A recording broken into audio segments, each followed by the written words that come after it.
G'day, Keithy here. Thank you for joining me. Glad to have you back. If you're new here, don't forget to do the subscribe thing. I don't mention it enough, but yeah, if you could subscribe, if you really enjoyed this content, that'd be fantastic. Don't forget to let me know what you think of these videos as well down in the comments. If you've got any input further to what I've discussed, or if I've said something that's wrong, let me know. Always keen for a chat.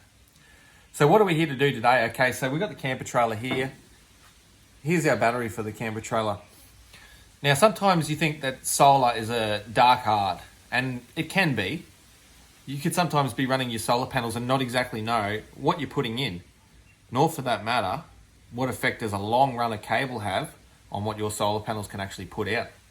So we're going to do a couple of series of tests today to try and hopefully help you understand what goes into your camper trailer and try and get the most when you're away from home.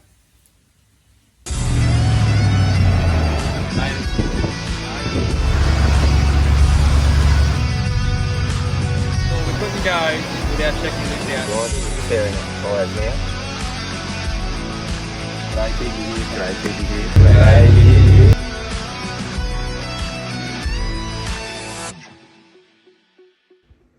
All right, now while we're down here, let's do a little bit of science with Keithy. So what I've done is, I've got my little kick-ass meter here. This will tell you amps, watts, volts. It'll give you peaks and averages and all that kind of stuff, and that is fantastic if you're going to be playing around with 12 volt stuff. Now this here, this is what it is. Fantastic little thing.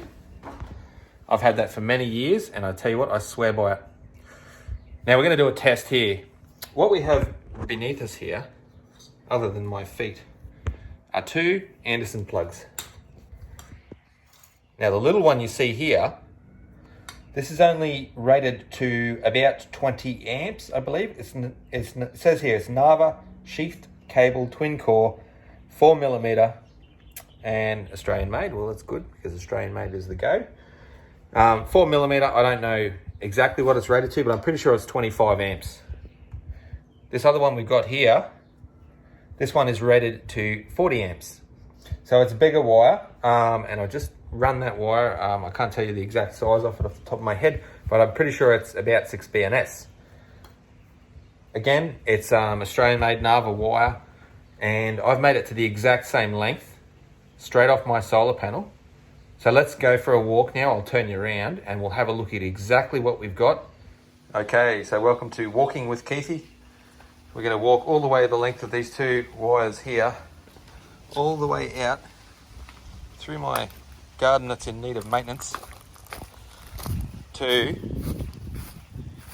my solar panels, which are set up in the sun. Now these panels are each 70 watt panels, so 140 all up.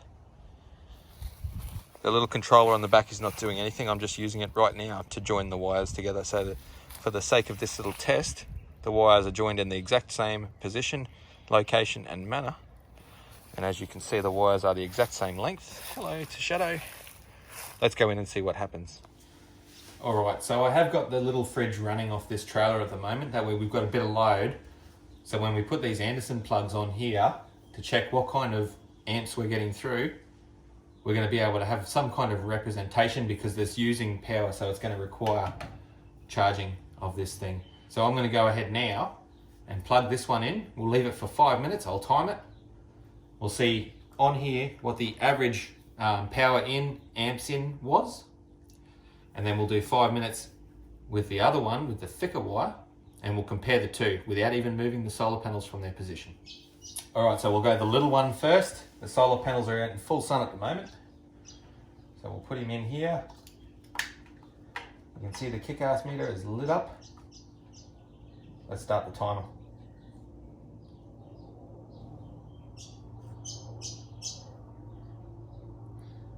I'm just going to have to work this out so that this thing will stay there.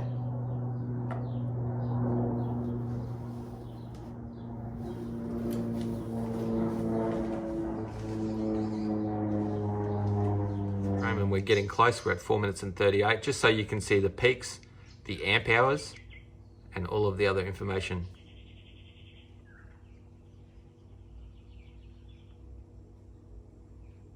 So we're at 4 minutes and 50. 0.32 amp hours, no kilowatt hours, 4.47 amps peak, 65.6 watts peak at 5 minutes. So what we'll do now is we'll unplug this one and plug in the bigger lead, and we'll see what the difference is. All right, so we've got the bigger lead here now. I'm going to plug it in and then we'll start this timer, right?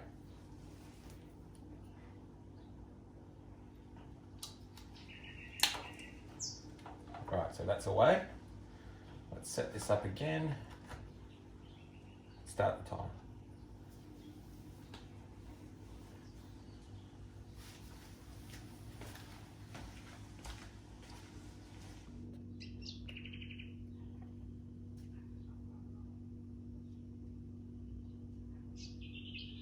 Okay, so here we are at 4 minutes and 30 seconds. We've put 4.4 amp hours in so far.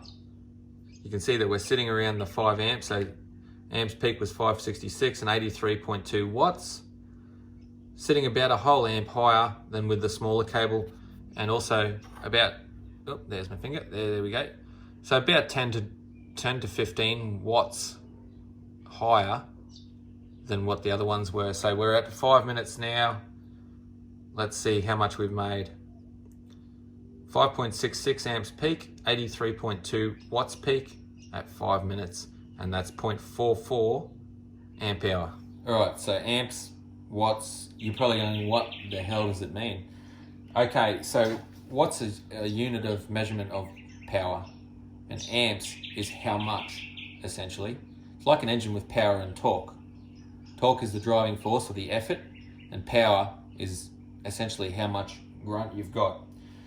So you might be saying to yourself, all right, you've got 140 watts worth of panels out there, and you're only putting, even with the bigger cable, about 80 watts worth of solar coming in, and about 5.2 amps. Now 5.2 amps is reasonably good, given that 140 watts worth of solar is probably at most going to get you 8 or 9 amps on a perfect, absolute perfect condition.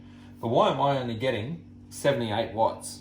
And why am I only getting 5.5 amps? Well, that's because, as you saw before, these cables are actually run over quite a distance. They're 15 meters long, almost 20 meters. They're both the exact same length, and I made sure of that because I just made this longer, thick one up so that we could do this test, and I can also add that to my little solar arsenal. But that's essentially why we're not getting 140 watts out of those solar panels in full sun out there at the moment, because this length is just such a long run, so you get voltage drop over distance. And what happens is you can only get a certain amount of amps through a really long cable as well. That's 15 meters of cable that you've got to run all of this power through. So if this wire here was only, say, 2 meters or 3 meters, I reckon what we'd probably be seeing there is at least 100 watts and closer to 6 amps or 7 amps from those solar panels. Now, why wouldn't I just run a shorter cable and be happy with that? Well, you go out camping in real world here, you're not going to want to run a solar panel right next to your camper trailer or your vehicle, because you can only put it in certain places, and that limits you to either having to park in the sun in order to use your solar to charge your system up, or parking in the shade and being able to run all of this cable a long way away from your car so that you get the benefit of having your vehicle and your trailer in the shade and not having to put up with that fly, and also having your camp in the sun all the time. So it's a bit of a trade-off.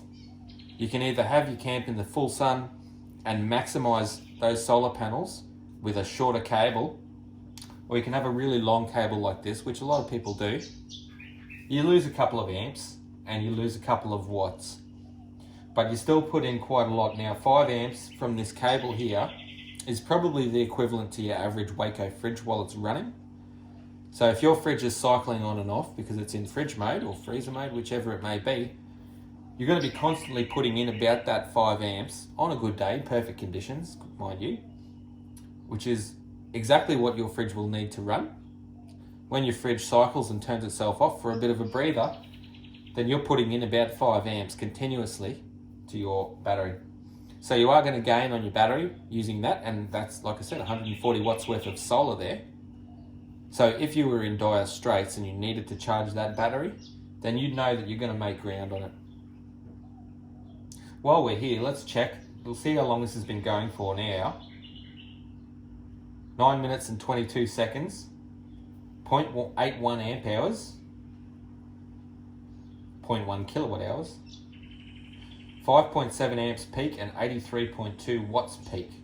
So that's pretty good. 140 watt panel, so we've lost about 60 watts because of this really, really long run of cable. I'm actually quite impressed with that. I think that's good. And just from sitting here and talking to you guys about it, I know that it's more than sufficient to run my little fridge that's in the car. At the moment, I've got a smaller angle fridge in the trailer that I'm running off this, but I've run it in freeze mode, so it's pulling full 6 amps. It's impressive, but it's good to know watts and amps and how that affects your battery. And it also displays the need for a really good battery charger. So this C-Tech in here, that's a 20 amp charger, which is more than enough given that the most work this is going to do with the solar is, as you can see there, it's only about 5 amps. And it also runs off the Anderson plug on the back of the car, which can supply 20 amps, which is all the C-Tech is ever going to request. But obviously the benefit of having a battery charger in your trailer is that by the time that the cable has run all the way from my start battery through the car, out through the Anderson plug that's on the trailer, and then all the way up in here, that voltage is likely to have dropped because that's going to be close to 7 or 8 meters worth of cable that's run there. So by the time it gets to the C-Tech, let's say that at the front of the car it's 13 volts, or 13.5 volts. By the time it gets back here, it's likely to be a lot less than that. And the benefit of these chargers here, whether it's a C-Tech or a Red Arc, or it could be a projector like I've got in the Range Rover now, they all essentially boost the voltage. So the voltage going into this battery here right now will be sitting close to 14. In fact, let's have a quick look when I can find where my little tool is. Where did you go? Here he is. Let's have a quick look at the battery voltage while it's charging. Keeping in mind, you can see here that it's sitting at about just over 15 volts from the solar panel right now.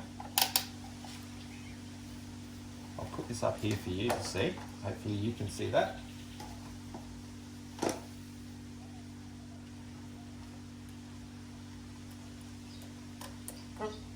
Get that right, Keithy. 13.2, that's with the fridge running. So what's happening there is, obviously we're drawing power from this battery at the same time that we're charging it up with this solar. I'll go and turn the fridge off really quick. Let's do a little experiment and we'll see what changes with the voltage on this battery. Okay, so the battery is getting charged only from this here now.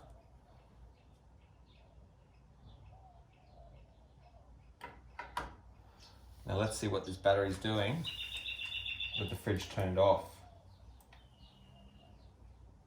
See, it's jumping up.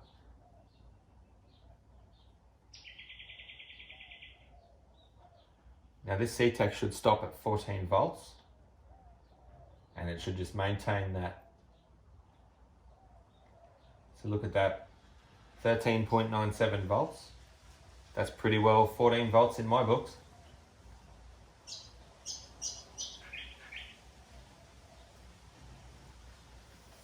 So you can see the effort required to run a fridge, and then more accessories if you do have more accessories in your trailer or in your vehicle for that matter. But you can also see the benefit to solar and knowing exactly what happens. So obviously the bigger wire you can run without going crazy, and remembering that voltage loss is a thing over distance, you can work out exactly what kind of cable you're going to need based on your solar panels, based on the battery, and based on what you use inside your trailer or in your vehicle. And you can find out that you're going to have enough to either charge your setup or you're going to run out of power. All right, let's go and have a look for some things now, because let's talk about getting your solar panel angle right. So what you're going to do when you come out bush is you're going to see things on the ground. Oh yeah, what have we got here? Oh, that looks like the perfect tool right there. Just a little bit of palm leaf, but that's going to be perfect to determine how we need to set these solar panels up. So we want to get the light right towards old mate up here, the sun, in order for these solar panels to do the best that they can do. So the shade that you produce from your stick is going to tell you exactly the right angle you need to have your solar panels on. So if you look at the ground here, look at the shadow that I'm making. As I move it, you can tell, okay, so that's the perfect angle right there that I've got this at in terms of left and right width. Up and down, you can also see movement. So when the stick is rather skinny, at that angle is going to be the perfect angle to put these solar panels on. If you transfer that over here to your solar panels, do the same thing. Okay, we need that angle right there. Is the perfect angle right now to have these solar panels facing it, which also happens to be the angle that they're presently on. Here's another little tip for you. Alright, so I hope I've been of some help to you in trying to understand how the solar affects your camper trailer, or your vehicle for that matter, but in this instance we're applying this to a camper trailer.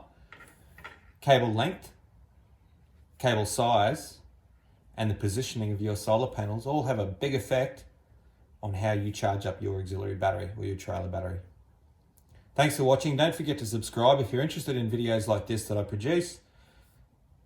Don't forget to subscribe and let me know what you think of this video. If you've been out caravanning, camping or four-wheel driving for some time, if you think that I've done something wrong, or if you really like what I've done here, thumbs up, let me know I've done a good job.